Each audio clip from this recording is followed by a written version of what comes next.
What if the wear and tear in your aching back wasn't permanent? We're told degenerative disc disease is just part of getting older, something you manage, not fix. But what if you could actually reverse it? Not with surgery, but with pills. Millions, maybe billions of people deal with chronic lower back pain. It's one of the biggest reasons people miss work, feel miserable, and lose quality of life. For decades, the best we've had are painkillers that mask the problem or risky surgeries that try to stabilize things. The damage itself, considered pretty much irreversible, until maybe now. Scientists recently did something remarkable. They looked at aging spinal discs, the cushions between your vertebrae, and targeted tiny troublemakers hiding inside. Senescent cells. You might have heard them called zombie cells. These aren't horror movie zombies, but they are kind of undead. They're cells that got stressed or old, stopped dividing like they should, but refuse to die. Instead, they stick around, pumping out a cocktail of inflammatory gunk. Scientists call it the CSP. This chemical sludge damages the surrounding tissue, breaks down the disc's structure, irritates nerves, and even turns neighboring healthy cells into zombies too. It's a vicious cycle, creating chronic inflammation and pain right there in your spine. We knew these cells accumulated in aging discs, but could getting rid of them actually fix anything? Well, researchers at McGill University decided to find out. They took mice specifically bred to develop degenerative disc disease and back pain as they aged. Mice whose spines looked a lot like aging human spines, complete with zombie cell buildup. Then they gave these mice a rather unusual treatment once a week for 8 weeks. What was this magic potion? A combination of 2 drugs taken orally. Get this, one was o-Vanillin, a natural compound derived from turmeric. Yes, that yellow spice. The other was RG7112, a drug originally developed to fight cancer by forcing stubborn cells to self-destruct. A turmeric derivative and a cancer drug. Sounds like a long shot, right? The results were surprising, actually astonishing. First, the mice felt better, a lot better. Tests showed they were stronger, moved more normally, and showed far fewer signs of pain. They were less sensitive to touch on their lower backs. The chronic pain seemed to just diminish. The drug combo worked way better than either drug alone. But here's the kicker, the part that challenges everything we thought we knew. The damage in their spines didn't just stop getting worse, it started to reverse. Looking at the spinal discs under a microscope, they were healthier. They had better structure, they were more hydrated, they even increased in height and volume by about 27% in the combo group. They literally looked more like youthful discs. The degeneration scores actually improved. This wasn't just stopping the damage. It looked like actual tissue repair was happening. How? By killing the zombies. The treatment dramatically cleared out the senescent cells from the discs, about a 64% drop. And when the zombie cells went away, so did their toxic inflammatory gunk, the SASP. The levels of inflammatory molecules plummeted. The chemical storm inside the discs calmed down. This allowed the remaining healthy cells to start rebuilding. Even crazier, the effect reached the central nervous system.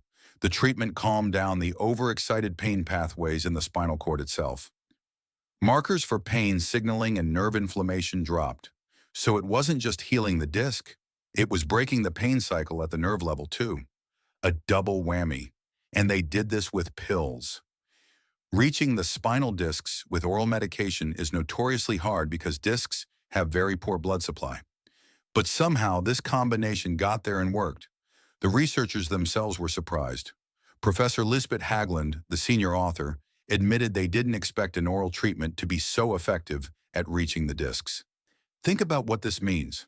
We've treated back pain by trying to manage the symptoms, painkillers, injections, physical therapy, surgery, mostly just coping mechanisms. This new approach aims to cure the underlying pathology by removing the problem cells. It's like pulling weeds out by the roots instead of just mowing the lawn.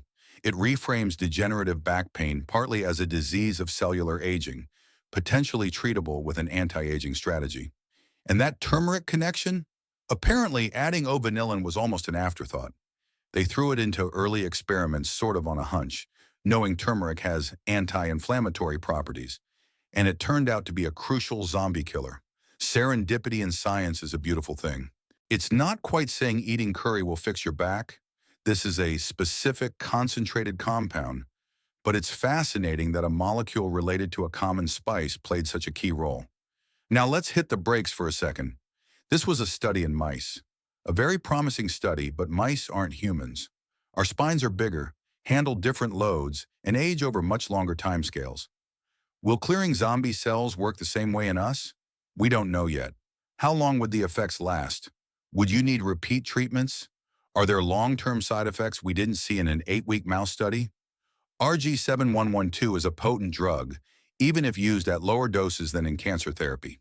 Safety is paramount. So what's next? Larger animal studies, perhaps in animals with spines more similar to ours, refining the drugs, maybe making o-Vanillin last longer in the body, and eventually carefully designed human clinical trials. That's likely years away. We need to be patient and let the science happen rigorously. But the potential here is enormous. Chronic low back pain disables millions and costs billions. An effective disease-modifying treatment could be revolutionary. It could reduce reliance on opioids. It could prevent countless surgeries. It offers genuine hope for people told their degeneration is irreversible. Beyond back pain, this reinforces a really exciting idea in aging research. Maybe some aspects of aging aren't a one-way street.